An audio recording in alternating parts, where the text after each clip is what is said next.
Hello and welcome back to Dave's Deadlines, and I begin this year in lovely Liverpool, but I'm not actually standing enjoying the sight of the Mersey right now. Instead, I'm standing opposite this car maintenance garage in Dingle, 2 miles to the south of the city centre, beneath which began a 6-mile transport route that once ruled Liverpool for over 6 decades. Ladies and gentlemen, I'll give you the route of the former Liverpool Overhead Railway, or as they like to know it, the Docker's Umbrella.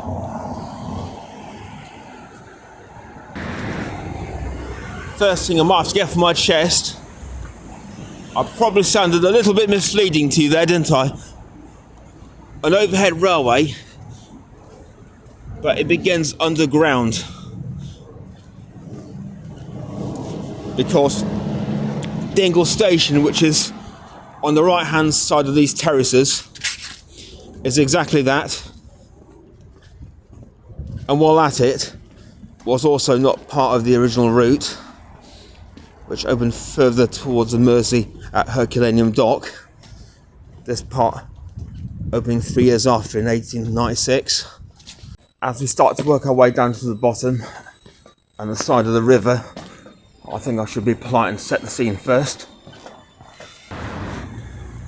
So, the majestic city of Liverpool saw its first docks appear somewhere between 1810 and 1820, at the time that King William IV still had the throne of Britain.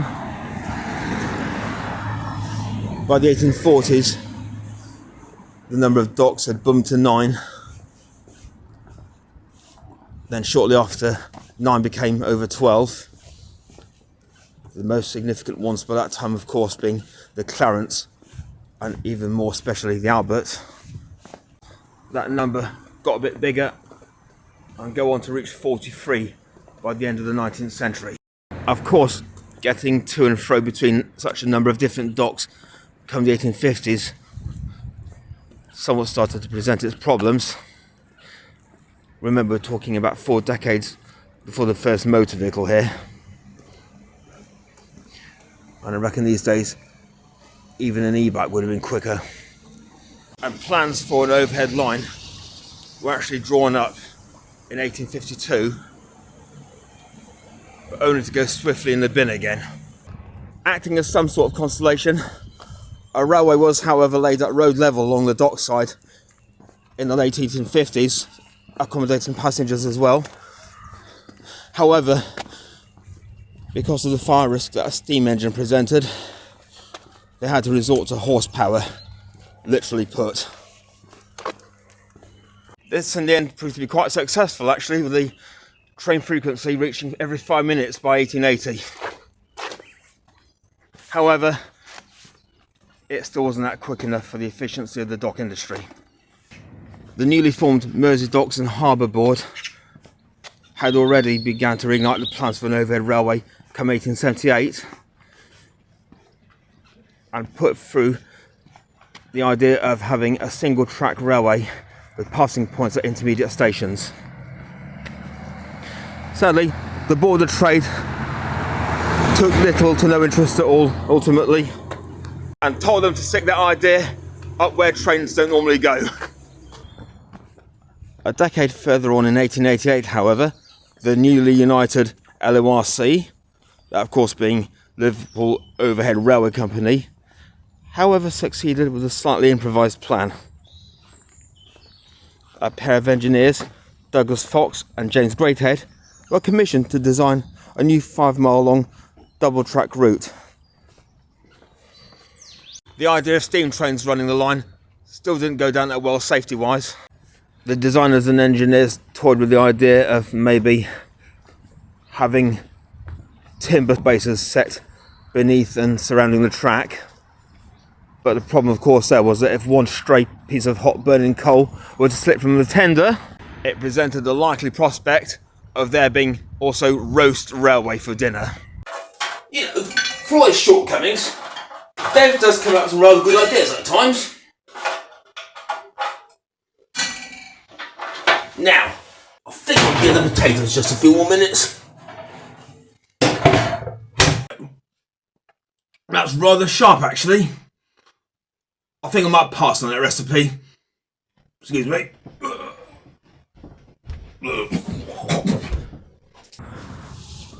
As we eventually edge ourselves down to the edge of the Mersey, what happened next was that the LORC chairman, Sir William Forward, came up with a bit of a brainwave.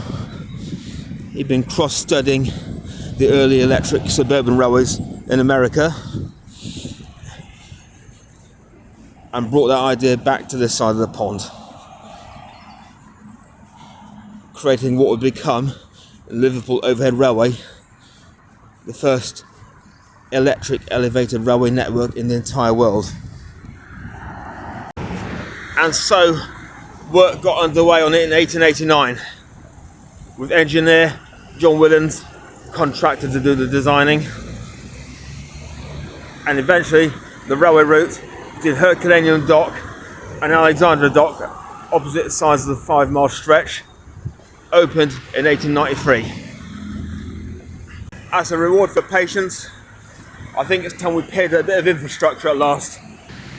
What we have directly in front of us here are the former docker steps at Herculaneum Dock, which connected the residential area of Toxteth up above and sort of around us, with the dock itself, which sits where there's a nice looking fountain amid a pool of water and some lovely beautiful brick flats just over this railing.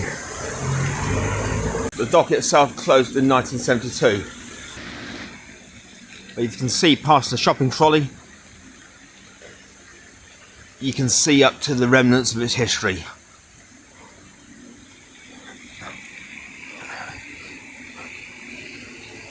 And meanwhile, I think we're going to have to play dockers for ourselves.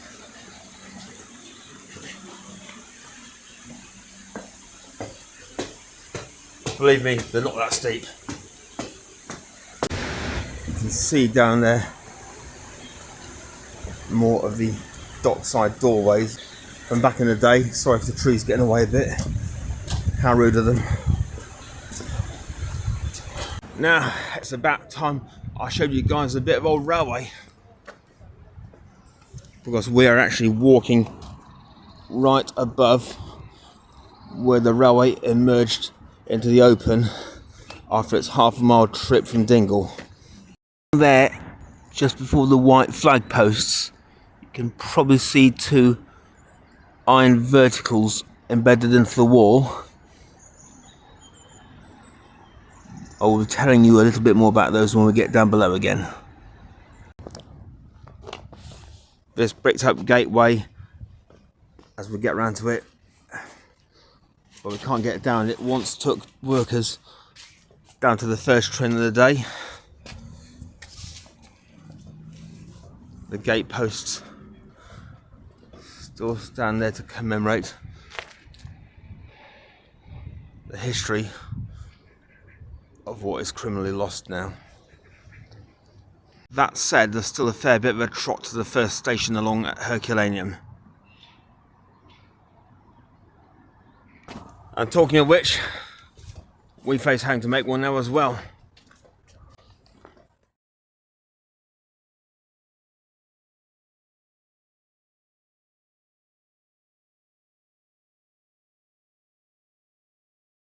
And just round here, guys, tucked away behind the gym car park, we have the Jewel and the Tran ready to show you. 20 feet up above where the cars now sit is where the Liverpool Overhead Railway once emerged from the mighty mouth to live up to its name across the Herculaneum station and onwards. Following a half-a-mile trip in the dark beneath the streets of Dingle, the line shot out across the double-track iron girder bridge above our heads here, and the remains of that can be seen just against that wall in the distance. Look closely through the bushes, you can just see the 2 riveted iron columns there. That's where the bridge came over and ended.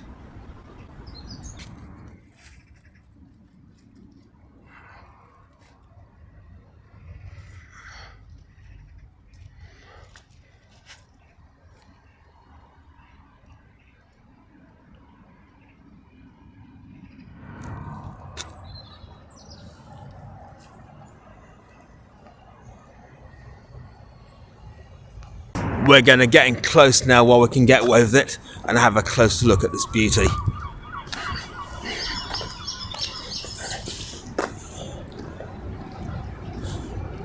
If you can see from down here, it is engraved accordingly. LOR Southern Extension 1896.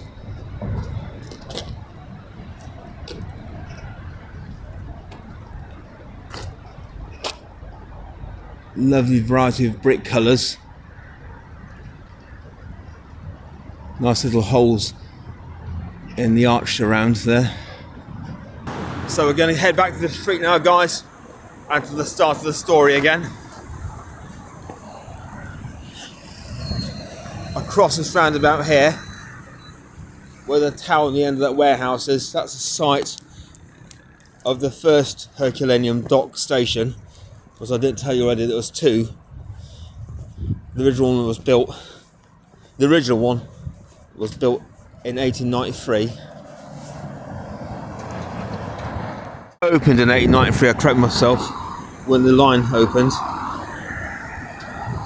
And then closed in 1896 and was replaced by another one just slightly further along when the Dingle extension was also opened. Sticking to the story once more, the Liverpool Overhead Railway ran its first train in January 1893. It was, however, officially opened on February the 4th by the 3rd Marquis of Salisbury at another dock further to the north. He, amongst peers, executives and other directors and engineers associated with the building of the line, were the first to take the ride. Two trains, one starting from each end, began the journey simultaneously. We've just switched sides, so appropriately we're on the exact line of the route here, alongside this large garage in front and above these red doors. On our right, just back across the road there, we have the steps up to the Brunswick ramp, which have long served to connect people from the local neighbourhoods across to the Brunswick railway station.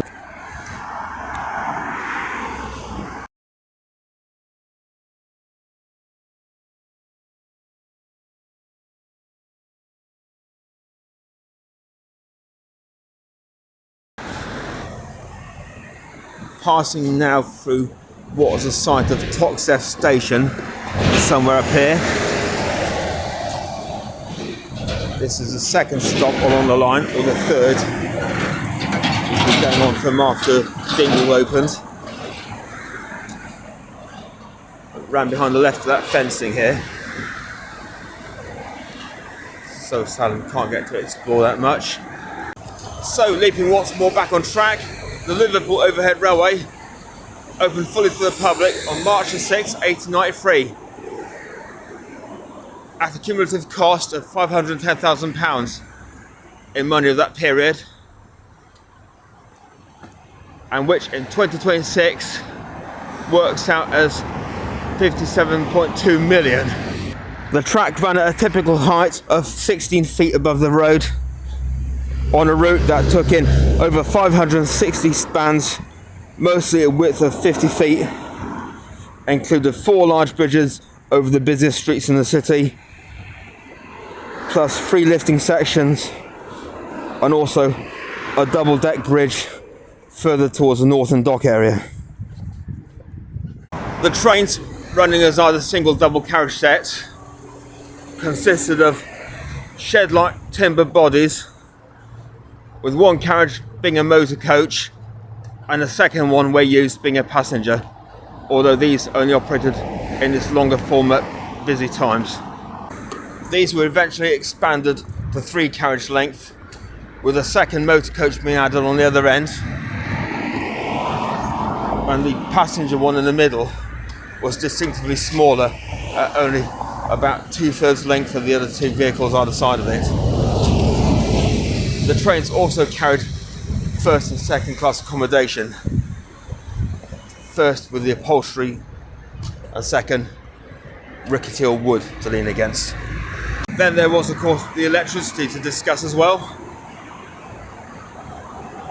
The network was powered by a 530 volt DC third rail supply, with the rail being positioned centrally, as is the case on the London Underground system, of course, or in the case of the Liverpool Overground one, that was actually to change again a few years down the line, or more literally up it. Coming to the location of Brunswick Dock Station here, at where this overgrowth is on our left. If you see our photographs on the website, that building just behind the green coach dates back to the same era. So there's your marker. Apologise for the name on the side of that building if you noticed it. I've got to change angle again. I can assure it's actually nothing rude meant by it. So the line proved a success with 6.5 million people using it in its first year. But because, as its name depicts, it was built to serve primarily the dock workers, once dock hours were over, the usage figures did somewhat slump. Thus, in an effort to connect the line with Liverpool's more residential clientele at the north end of town, a new half-a-mile extension was added behind Alexandra dock to Seaforth Sands and a new terminus. The new extension was opened on April the 30th, 1894 at a cost of approximately £10,000, which in today's currency reads as 1.1 million. Anyway, more on that later, because we're just coming up one of our other main centerpieces of the Liverpool Overhead Railway's remains right now.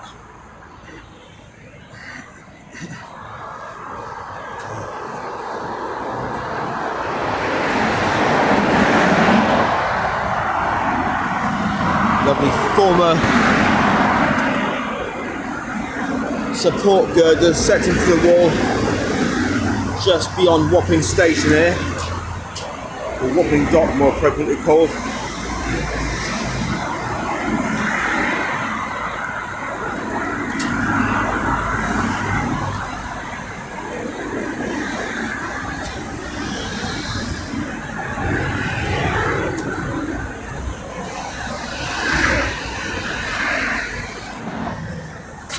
Yes, for the next quarter of a mile, we can actually follow convincing evidence of a former railway route. That's providing my mobile's battery holds out.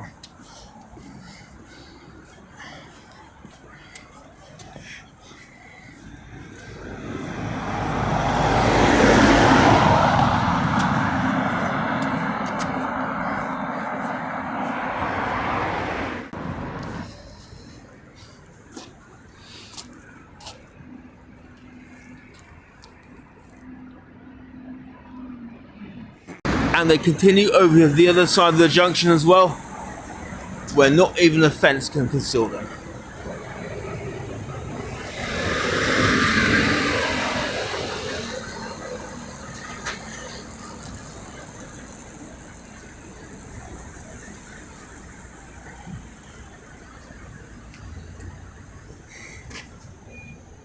I have to come off the road briefly, guys, because we're running out of pavement.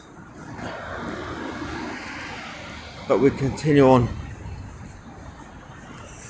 through this well-crafted archway, keeping on alongside the line as we do.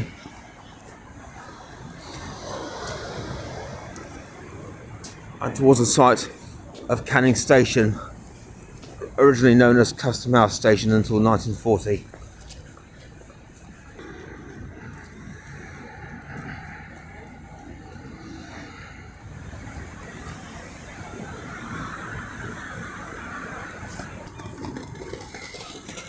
Back beside the road again now, and we approach not just the site of James Street Station, but also James Street Bridge, one of a small number of immense iron structures carrying the Liverpool Overhead Railway across the city's busiest junctions here by the waterfront. Now, the bridge was at this spot just coming up in front of us here,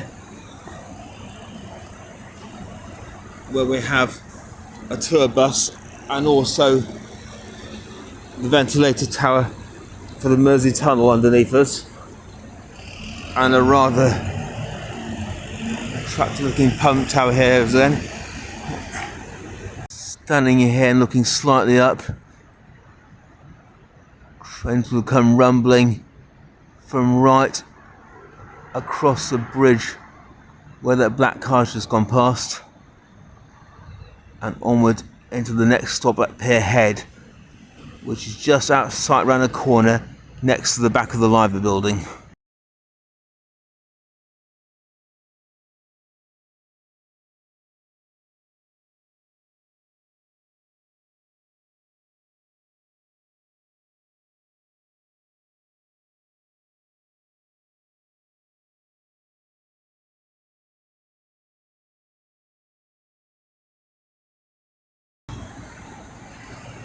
So Pier Head Station itself sat in this lovely sort of small square straight in front of the library building and slightly in front of the Cunard offices alongside.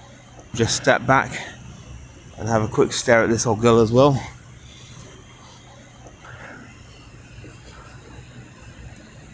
So I can't get it all in lens. That big beautiful lady alongside it is somewhat distinctively more fetching. And of course, we couldn't go past without getting a full view of her in all her glory from the good old banks of the Mersey. Oh, just managed it. Picking up with the street and the railway once again. Oh, by the way, excuse me if you can see some rain, because the floodgates are actually opening as I speak right now. Not drastically though. We're now heading on our way towards Prince's Dock station site, and there are a few more little sights to see there too. Interesting little hole there. Quite likely a socket in the wall for overhead support. Sorry about all the litter inside it. Inside here you have an old doorway of some description, but also a little way down another collection of the iron support work sits hiding face to the wall. Because it's been naughty all these last 65 years. Phone in anything you know. That probably answers the question as to whether those other holes in the wall were related to the railway too. And there's a hole in the hole.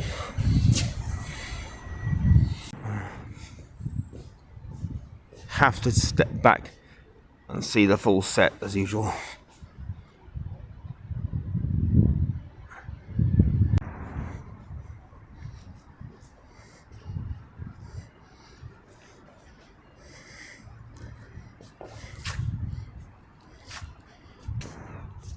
And down further on this side, we also have a former doorway,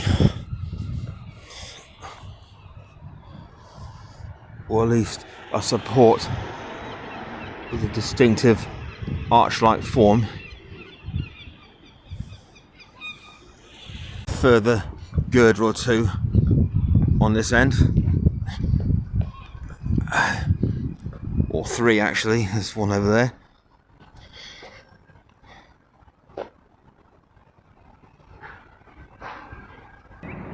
Pulling off away from Prince's Dock and onwards and past another of these lovely sturdy gateways, sporting the name as well. And we'll be stepping across the roundabout to see another remain or two. Hiding or not hiding.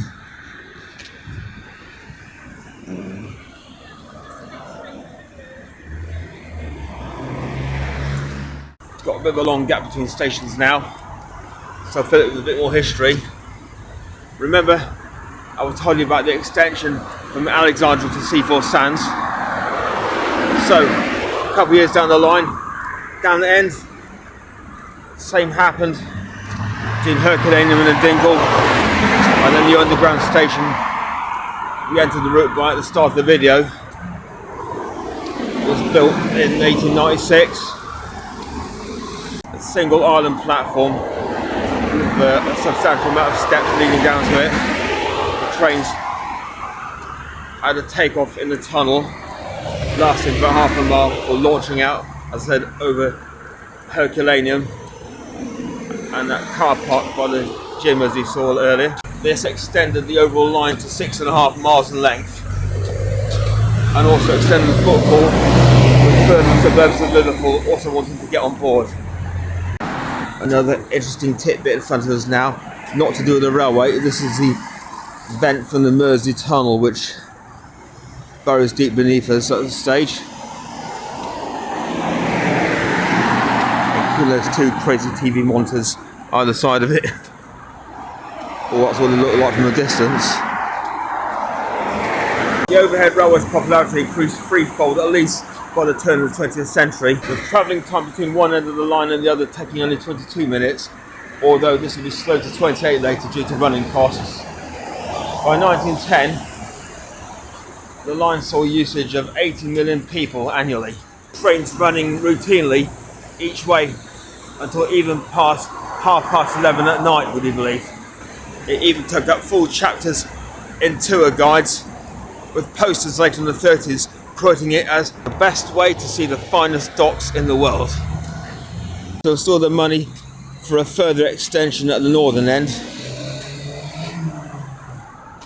twisting the railway round at Seaforth to join on to the Seaforth and Litherland station on the LYR route via New Spur, and also provide access to Aintree and Southport, making Seaforth Sands into a 4-platform partial terminus, partial through station, although the terminus platforms will eventually be demolished. The connection with Aintree and Southport required things to be done differently as well. With its augmentation into the Lancashire and Yorkshire route, the Liverpool Overhead Railway required its middle position live rail to be placed on the outside of the track instead, to be compatible with the voltage system of the larger suburban line, which also ran at 630 volts DC as opposed to their 530.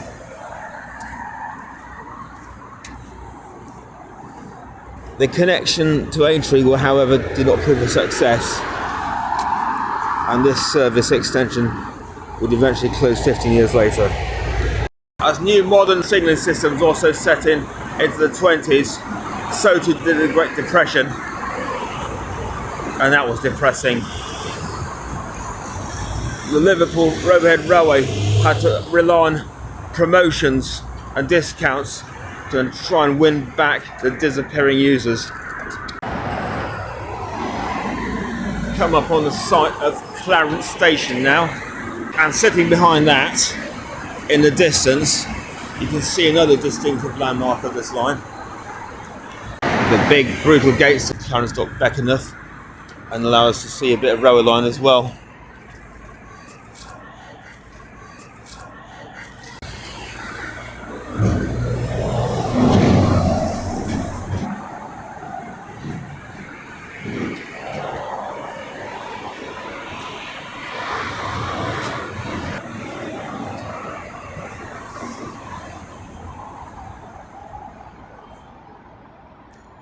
Great Howard Street Bridge, there are single bascule traffic crossover over the docks, is where originally another level once carried the railway.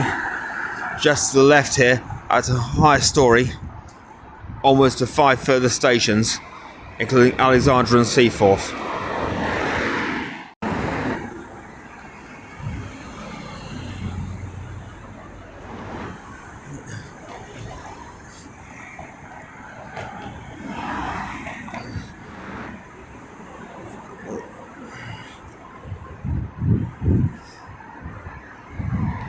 World War II arrived, and so did the bombs on Liverpool. The Liverpool Overhead Railway went on to survive extensive damage to several spots and stations along its route, with one even seeing its entire central span blown out and lying on the floor.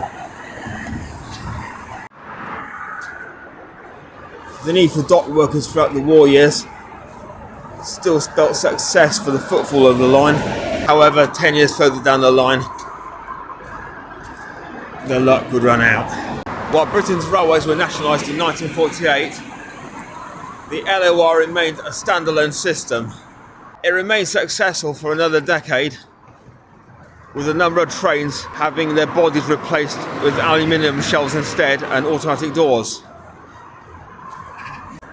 Unfortunately, as I walk down this last stretch of former overhead route that is publicly accessible, the newly rebuilt trains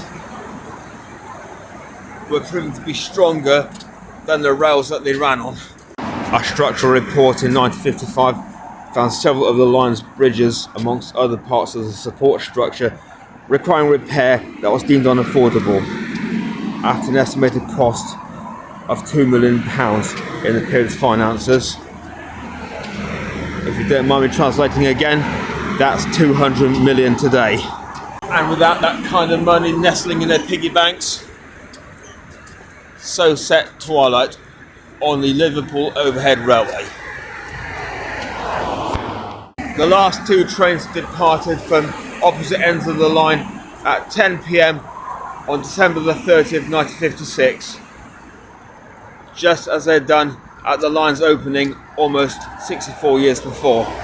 Attempts were made both physically and financially to rescue it over the months that followed, but by September 1957, the demolition crew had arrived and set about work.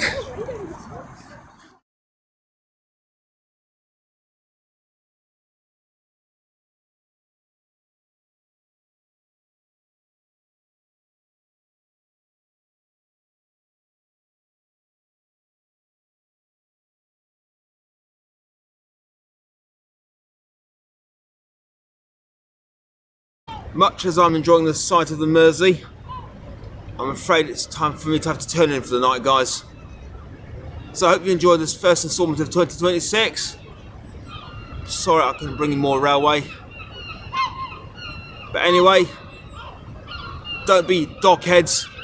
Subscribe, and I look forward to sharing many more disused railway adventures with you soon. Ta-da!